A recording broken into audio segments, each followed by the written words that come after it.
assim, olha, o homem segundo o coração de Deus. O homem segundo o coração de Deus. A gente lembra de qual personagem da Bíblia? De Davi, não é mesmo? Todo crente sabe que o homem segundo o coração de Deus é Davi. E realmente, irmãos, quando a gente olha para a vida de Davi, a gente vai encontrar esse coração mesmo. A gente vai encontrar esse coração. Davi, ele tinha um coração muito diferente dos homens de Deus da sua época. É por isso que Deus, quando viu Davi lá cuidando das ovelhas do Jessé, o seu pai, Deus encontrou em Davi um homem segundo o seu coração. E quando Deus viu este coração em Davi, Davi ainda era um pastorzinho de ovelhas, ainda era um garoto. E Deus, quando encontrou isso, este coração em Davi, o rei de Israel era o rei Saul, que havia sido rejeitado por Deus, porque Saul estava desobedecendo a Deus, estava sendo leviano aos olhos de Deus, cometendo pecados contra o Senhor. Então Deus rejeitou a Saul como rei de Israel, e encontrou em Davi um coração segundo dele. E quando Davi vence o gigante Golias, e começa a aparecer, a surgir como um grande guerreiro, como um grande vencedor de batalhas, as batalhas do Senhor, o rei Saul ficou com inveja de Davi, começou a perseguir a Davi, para querer matar, tirar a vida dele. Davi teve que fugir. Mas aí o final da história você conhece, como Davi, após a morte de Saul, acabou assumindo o reino de Israel. Ele uniu as 12 tribos, reinou sobre o povo de Deus, foi um rei vitorioso. Davi, ele reformou o culto ao Senhor. Havia lá uma tenda velha, gasta, construída por Moisés há 500 anos atrás, onde eram realizados os cultos ao Senhor, os sacrifícios ao Senhor. E ele preparou o seu filho Salomão para a construção do templo. Ele reorganizou o culto a Deus. Mas aconteceu, irmãos, uma grande tragédia na vida de Davi. Uma tragédia que foi uma mancha na sua biografia. Acredita-se que Davi tinha em torno de uns 50 e poucos anos. Ele estava na varanda do seu palácio, ele viu uma bela mulher se banhando, e ele desejou aquela mulher, e ele poderia ter parado por aí, ter colocado os joelhos no chão e ter orado, e clamado a misericórdia do Senhor, mas ele deu vazão ao seu desejo, o seu desejo que não era aprovado por Deus. E ele chamou aquela mulher, ele se deitou com aquela mulher, Batseba, que era a mulher de um dos seus valentes Urias. A história você também conhece, como Davi engravida aquela mulher e faz de tudo para que o marido daquela mulher, o Urias, ele seja retirado do caminho, coloca ele na frente de batalha contra os filisteus, e Urias morre. E Deus está vendo tudo aquilo, e aquilo entristece o coração do pai, entristece o coração de Deus. E por meio do profeta Natã, Deus mostrou para Davi que ele havia pecado contra o Senhor, que ele havia cometido um grave pecado contra Deus, contra o povo do Senhor, contra alguém que lhe era fiel, o Urias, o valente, um dos valentes do exército de Davi. Então quando Davi ele caiu em si, e quando ele recebeu aquela palavra do Senhor por meio do profeta Natã, o rei Davi, ele prontamente reconhece o seu pecado. E então ele escreve o Salmo 51, o salmo do seu pedido de perdão a Deus.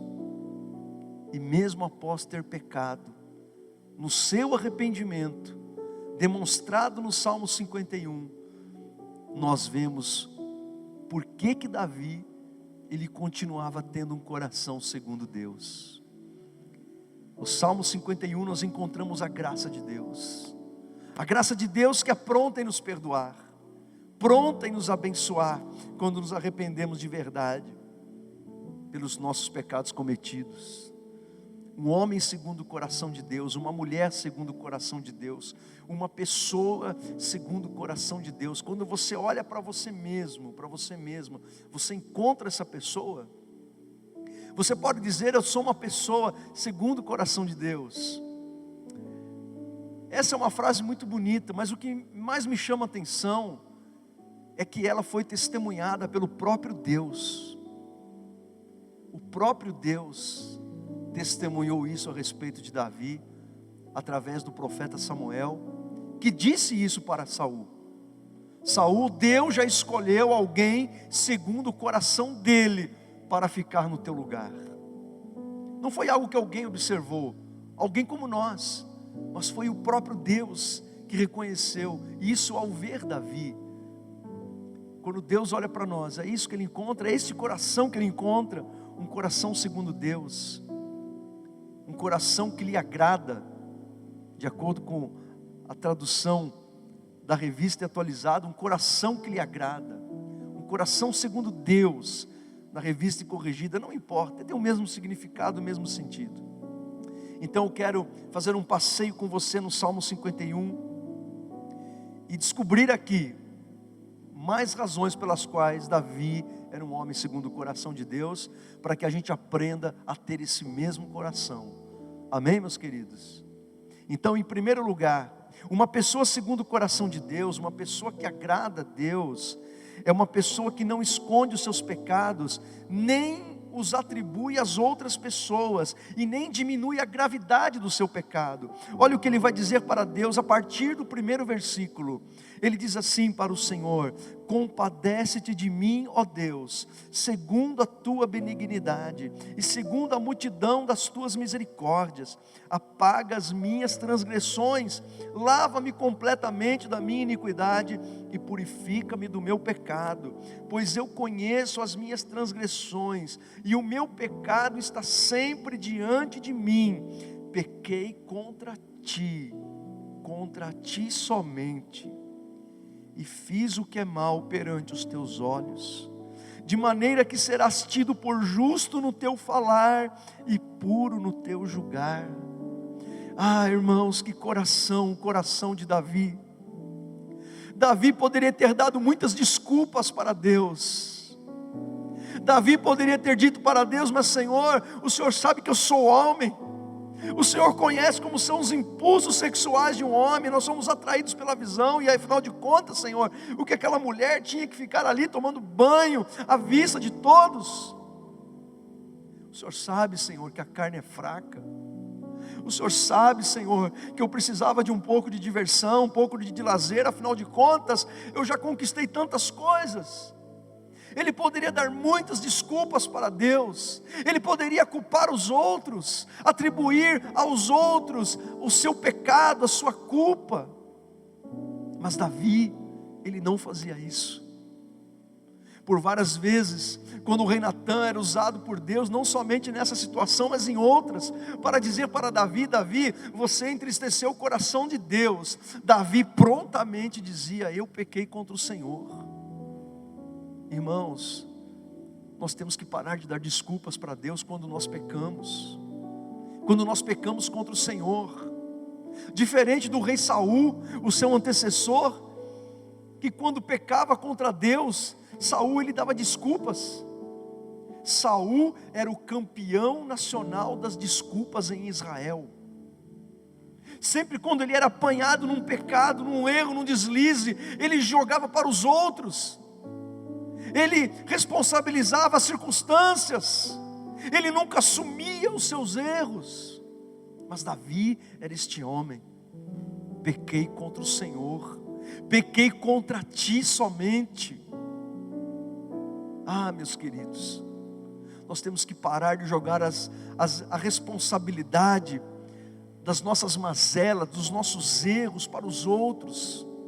Temos que parar de culpar os nossos pais, temos que parar de culpar a nossa criação, temos que parar de culpar o que os outros nos fizeram, e assumir que muitos dos nossos problemas são ocasionados muitas vezes pelas nossas escolhas, pelas decisões que nós tomamos.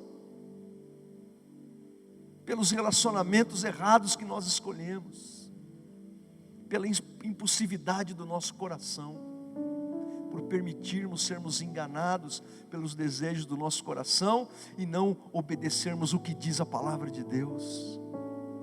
Uma pessoa segundo o coração de Deus confessa os seus pecados, não diminui a hediondez do seu pecado e nem atribui o seu pecado aos outros.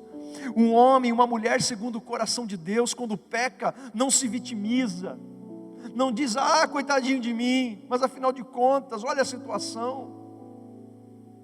Um homem, uma mulher segundo o coração de Deus, assume o seu erro perante o Senhor, confessa os seus pecados, não os esconde, não atribui aos outros. Uma pessoa segundo o coração de Deus é uma pessoa que, além de reconhecer os seus pecados, busca o perdão do Senhor, busca comunhão com Deus. Uma pessoa que é segundo o coração de Deus, não somente reconhece o seu erro, mas busca de coração a restauração pela comunhão com o Pai. Porque alguém que é segundo o coração de Deus, não consegue imaginar a sua vida separado de Deus, separado do Pai, separado de Jesus, separado do Espírito Santo. Você consegue conceber a sua vida sem Jesus? Você consegue conceber a sua vida sem Deus? Você consegue? Se você consegue, é bom você fazer uma reavaliação da sua vida com Deus. E quem sabe da tua própria conversão. Se realmente você nasceu de novo.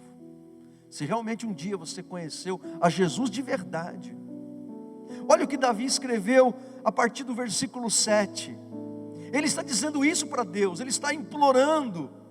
Ele está suplicando pela restauração da comunhão com o Pai.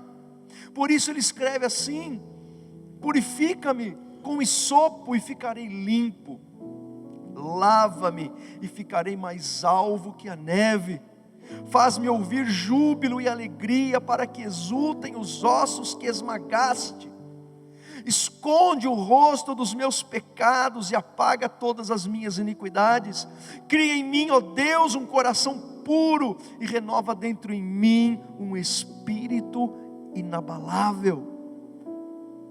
Apaga todas as minhas transgressões. Irmãos, nós podemos esconder os nossos pecados das pessoas, nós podemos apagar os vestígios do nosso pecado, nós podemos jogar a nossa sujeira para debaixo do tapete da vida, mas se nós não clamarmos o perdão do Senhor, continuaremos sujos e imundos aos olhos dele. Mas nós precisamos então buscar ao Senhor e pedir perdão, porque o apóstolo João escreveu que o nosso Pai é fiel e justo para nos perdoar todos os nossos pecados e nos purificar de toda injustiça, se nós confessarmos os nossos pecados.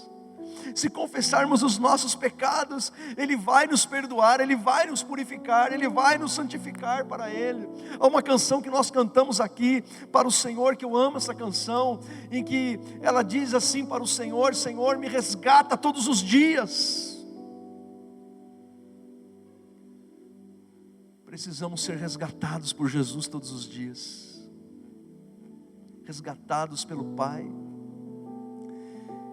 Apaga todas as minhas iniquidades. Só o sangue de Jesus pode apagar as nossas iniquidades. Só o sangue de Jesus pode nos purificar de todo pecado.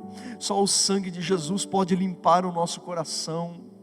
E Davi, ele clama pela restauração, não somente da comunhão, mas pela restauração da vida dele, do coração dele. Então ele pede: Senhor, cria em mim um coração puro e renova dentro de mim um espírito inabalável. Ele está dizendo para Deus: Senhor, me refaz por dentro, me refaz, restaura o meu coração, restaura o meu coração para Ti, me dá um coração novamente, um coração fervoroso, um coração alegre, um coração de crente, um coração que é firme no Senhor, porque o pecado ele destroça a gente por dentro. O pecado quebra a gente por dentro. É por isso que Davi, ele usa essa metáfora dos ossos quebrados, para que exultem os ossos que esmagaste. Ele está falando de como Deus, ele toca na nossa consciência. E esse tocar de Deus na nossa consciência, que não é uma acusação, porque quem nos acusa é o diabo. Deus não nos acusa, mas Ele toca a nossa consciência, nos convidando ao arrependimento, oferecendo para nós a sua graça, o seu amor. E quando somos tocados na consciência pelo Espírito Santo, é assim que nós nos sentimos por dentro, esmagados, porque o amor de Deus nos constrange a abandonar o erro e nos voltarmos para Ele. Amém? Uma pessoa segundo o coração de Deus, uma pessoa que agrada ao Senhor, busca a restauração e o perdão. Se você fez algo contra Deus, se você entrou aqui com o teu coração manchado, eu quero dizer para você que Deus nesse momento está de braços abertos para você. Jesus está de braços abertos para você, e Ele oferece para você o perdão dEle, a restauração dEle. E isso não é porque você merece, mas é pela graça dEle sobre a tua vida. Em terceiro lugar, uma pessoa segundo o coração de Deus é uma pessoa que deseja nutrir intimidade com Deus no relacionamento com Ele. Ele diz assim nos versículos 11 e 12 para o Senhor: não me repulses da tua presença, nem me retires o teu Santo Espírito. Restitui-me a alegria da tua salvação e sustenta-me com um espírito voluntário.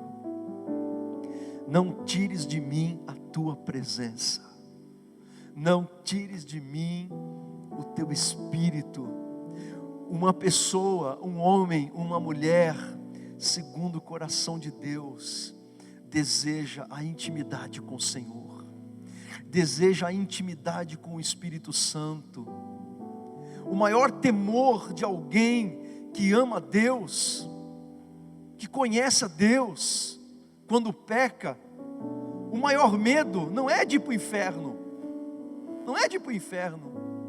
O maior medo, o maior temor de alguém que ama a Deus é perder a comunhão com o Pai. Não retires de mim a tua presença.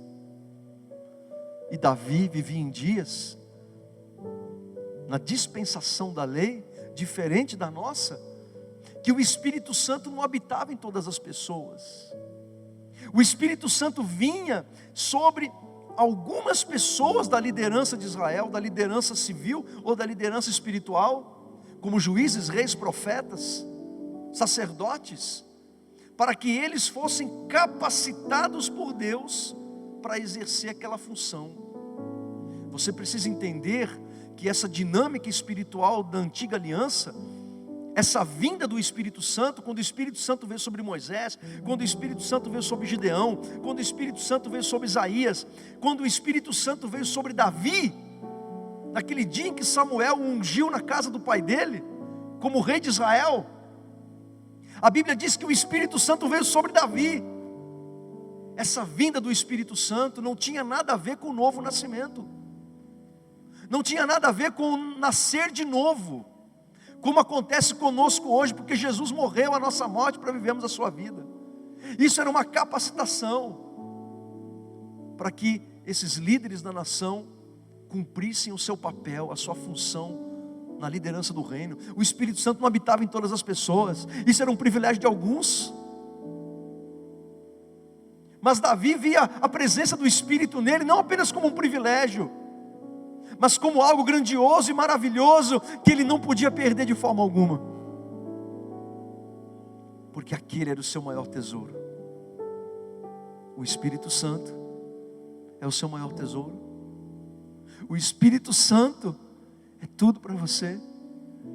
É o Espírito Santo que nos garante a comunhão com o Pai. É o Espírito Santo que nos garante, que nos faz ter esta comunhão com Jesus. É o Espírito Santo que nos liga a Ele. O Espírito do Deus vivo habitando em nós. E agora nós não estamos mais na época da lei, estamos na época da graça, de modo que todo aquele que quer em Cristo como seu Salvador e como seu Senhor, e que nasceu de Deus pelo poder do Espírito, pelo poder da palavra, e a partir daquele dia em que você entregou sua vida a Jesus, o Espírito Santo passou a habitar em você. Você é morada de Deus. Por isso que não tem sentido aquela canção antiga que diz: eu marquei um encontro com Deus nesse santo lugar. Como se você tivesse saído de casa para vir ao culto sem Deus, como se você estivesse esperando o Espírito Santo aqui.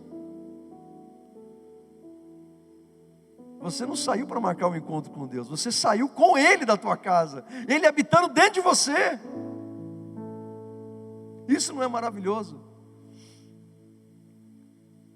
A Bíblia diz que nós não podemos entristecer o Espírito Santo de Deus. Paulo em Efésios capítulo 4 ele diz isso: não entristeçais o Espírito Santo, que é o penhor da nossa herança. O Espírito Santo em nós é a garantia do Pai de que vamos herdar tudo aquilo que Ele prometeu para nós na eternidade. E quando nós pecamos, o Espírito Santo se entristece dentro da gente. E isso ao mesmo tempo que é triste, é maravilhoso, porque nós sentimos o Espírito Santo triste dentro da gente.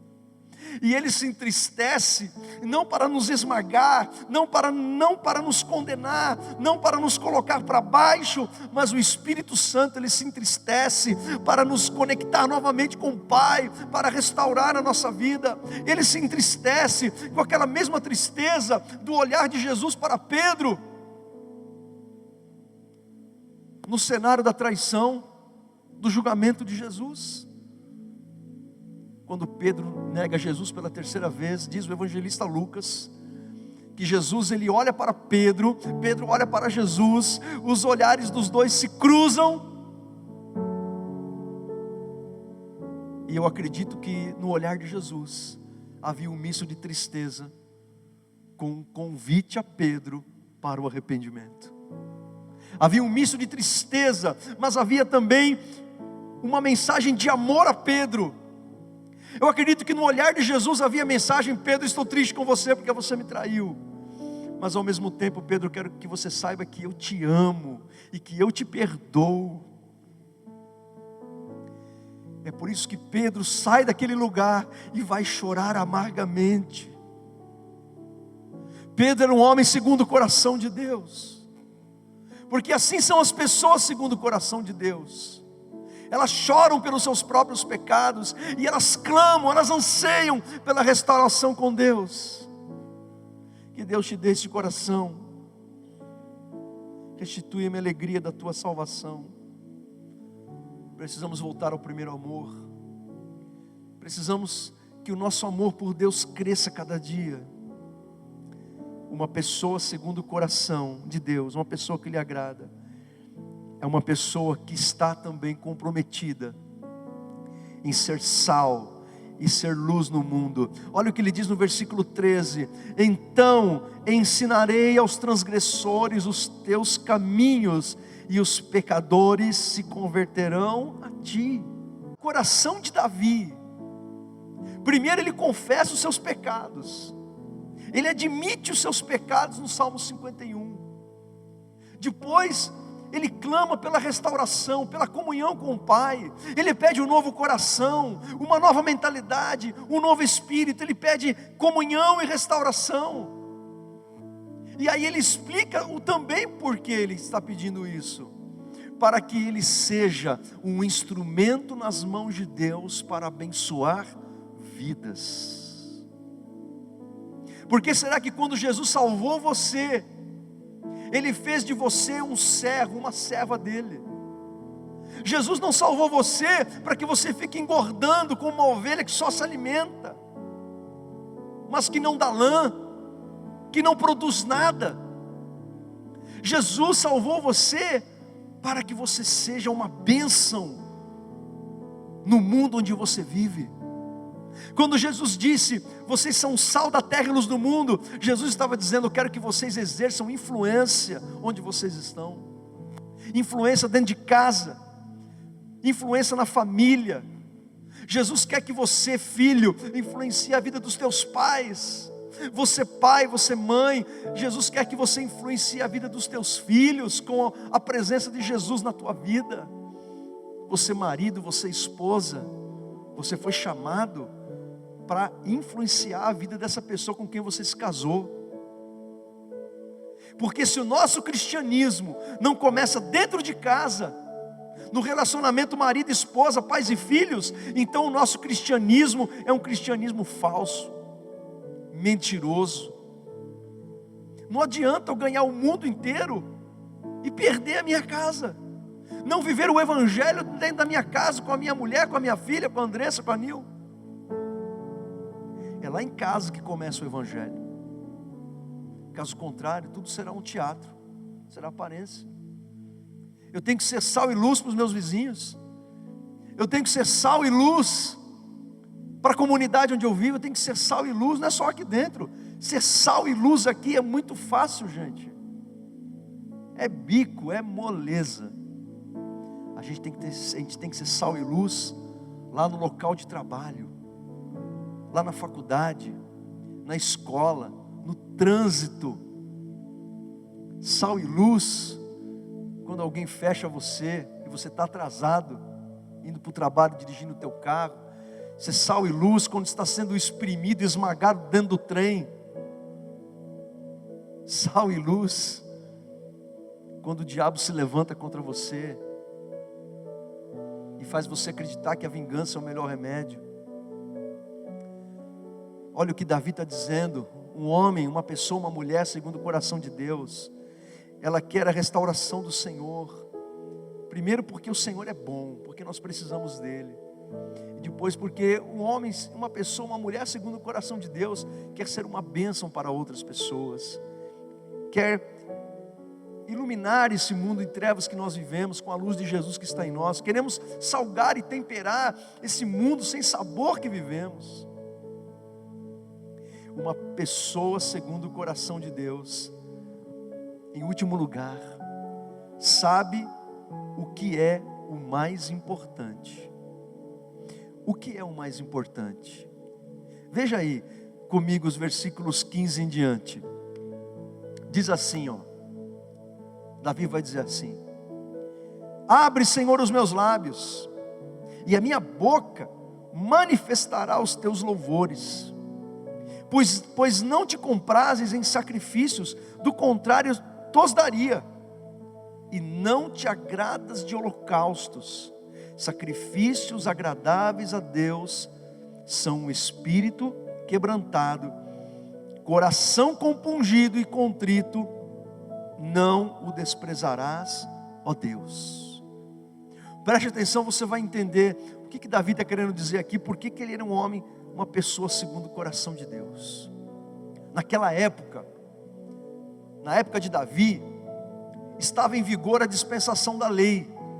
A lei mosaica havia sido estabelecida por Deus através de Moisés. Era a lei que estava em vigor. Era daquela maneira que Deus se relacionava com as pessoas do povo de Israel. Quando alguém pecasse, essa pessoa, ela tinha que oferecer uma oferta específica ao Senhor. Uma oferta pelo pecado. O pecador, ele tinha que levar um animal até o tabernáculo, até o templo, e ali ele oferecia aquele animal ao Senhor. Ele colocava a sua mão sobre a cabeça do animal, e o sacerdote imolava o animal, e aquele animal morria, e o sangue do animal era aspergido no altar do Senhor. Sabe o que significava isso? Significava que o animal estava morrendo no lugar do ofertante. Porque quem tinha que morrer era o ofertante.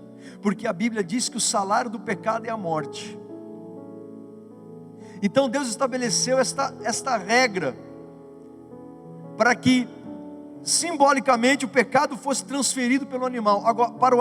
Agora olha que coisa gloriosa. Vou abrir um parênteses na minha mensagem.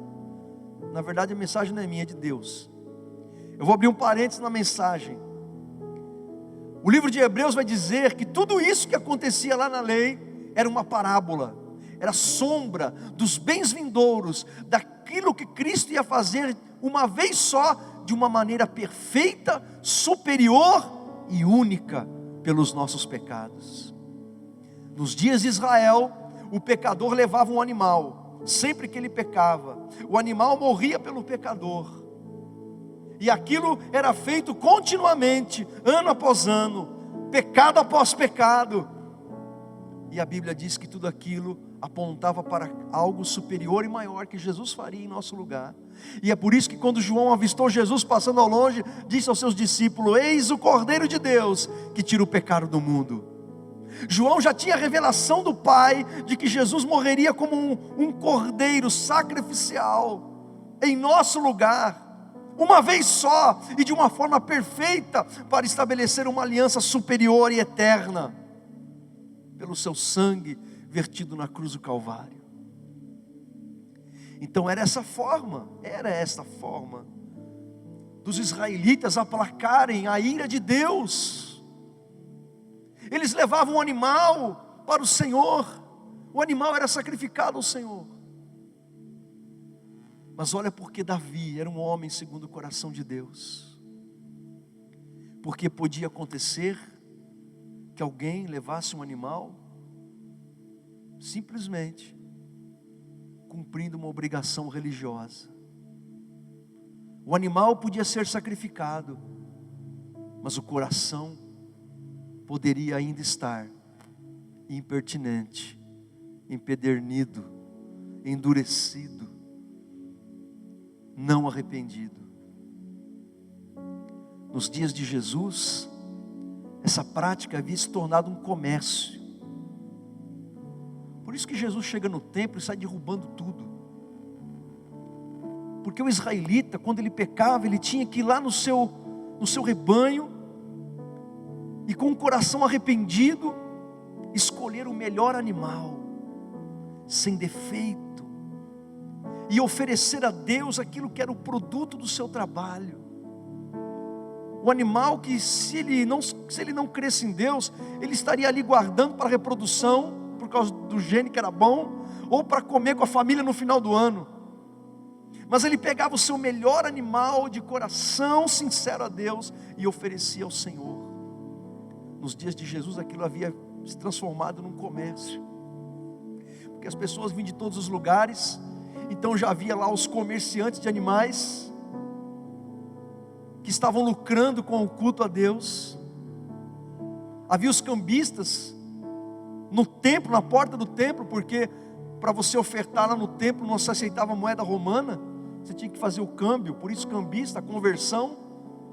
Então aquilo havia, para você poder ofertar no templo lá de Jerusalém, tinha que ser uma moeda do templo, então era feito o câmbio, havia se transformado num comércio. Então quando Jesus chega na casa que era dele, e encontrou aquela situação, ele disse: vocês não estão entendendo o que é culto a Deus não. Vocês estão entendendo tudo errado. O que vocês estão fazendo é mera religiosidade.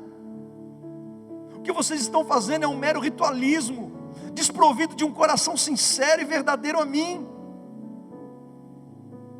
Então Jesus chega e bota tudo pro chão, e botou tudo pro chão, e ele pode fazer isso porque ele é o dono da casa. Não queira atribuir pecado a Jesus não, porque ele é santo e perfeito e glorioso. Amém? E então, irmãos, Davi, que por tantas e tantas e tantas vezes havia oferecido sacrifícios ao Senhor, no fundo do seu coração, ele entendia que o verdadeiro sacrifício ao Senhor, que agradava ao Senhor, não era um animal morto, mas era um coração sincero e arrependido, derramado na presença do Senhor. Por isso que ele escreve no Salmo 51, Senhor, eu poderia dar milhares e milhares de touros, bodes, carneiros em sacrifício, mas o sacrifício que o Senhor agrada de verdade é um coração sincero, é um coração contrito, é um coração arrependido, e é este coração que eu ofereço ao Senhor. E aí eu me lembro de uma palavra que Samuel deu para Saul, que é melhor obedecer do que sacrificar. Às vezes fazemos sacrifícios de tolo, e o que Deus quer é obediência. Obediência à palavra dele. Davi era um homem segundo o coração de Deus, porque nos dias em que era exigido sacrifício de animais, para conseguir o perdão de Deus, ele entendeu que isso na verdade não era o mais importante. Mais importante do que o animal oferecido era o coração na presença de Deus. Este é o nosso coração diante do Pai. Esse é o nosso coração diante de Deus. Esse é o teu coração. Eu e você somos uma pessoa segundo o coração de Deus. Será que quando a gente vem para um lugar como esse, em que o povo de Deus está reunido em nome de Jesus para cultuar a Deus, adorar a Deus e ouvir a palavra dele, e sermos alimentados e transformados e modificados pela palavra do Senhor, será que quando a gente vem para um lugar como esse, como que a gente vem com o nosso coração? A gente vem para esse lugar para assistir o culto e depois comentar com os irmãos ao final do culto: hoje o culto não foi muito bom, porque afinal de contas foi aquele irmão que cantou, foi aquele pastor que pregou, o som hoje não estava bacana, não é? E a gente pergunta para o irmão: e irmão, você gostou do culto? Mas nós não perguntamos para Jesus: Senhor, o Senhor gostou do meu culto? O Senhor gostou da minha adoração? Essa é a pergunta que a gente tem que fazer ao final da reunião. A gente tem que chegar para o Espírito Santo e perguntar: o meu culto tocou o teu coração? A minha adoração tocou o teu coração, Pai? Este é o coração de um homem, de uma mulher segundo o coração de Deus. A gente vem para agradar a Deus e não para ser agradado. Sabe, irmãos, eu conversava com alguns pastores ontem e a gente falava sobre isso, como que os valores do povo de Deus estão mudando, como que os valores estão mudando. A gente está formando uma geração de crentes que buscam nas igrejas uma forma de terem as suas necessidades supridas. Mas as pessoas, elas não estão mais buscando a Deus para ser um instrumento nas mãos do Senhor. As pessoas estão mais preocupadas em como que aquela igreja pode servir as suas necessidades, suas, da sua família, ao invés de dizer para Deus: Senhor, como que eu posso ser uma bênção nas tuas mãos? Como eu posso ser usado por Ti? E então nós pastores temos que tomar muito cuidado, e mostrar para as pessoas que uma igreja, ela deve crescer, não pela qualidade do som, das cadeiras, do ambiente, mas ela deve crescer pelo testemunho que nós damos lá fora, diante dos não crentes. Uma igreja não pode crescer pela quantidade de membros que vêm de outras igrejas para ela. Uma igreja tem que crescer pela quantidade de batismo que ela realiza. Esse é o plano de Deus. Esse é o plano de Deus para nós. E se a gente não cumprir esse plano, nós estamos fracassando. E sabe o que é o responsável por isso? Eu e você. De sermos sal e luz no mundo, de oferecermos o nosso coração para Deus, dizer: Deus, eu quero ser uma bênção para Ti, uma bênção para os meus irmãos, uma bênção para o Teu reino. Amém ou não amém? Você quer ser uma pessoa segundo o coração de Deus? Então, não esconda o seu pecado. Busque o perdão e a comunhão com o Pai. Deseje intimidade com o Senhor. Seja uma testemunha de Jesus no mundo em que você vive. E busque o que é o mais importante para Deus na tua vida, que é um coração sincero na presença dEle. Convido você a fechar os teus olhos, abrir o teu coração. Nós vamos falar com Deus.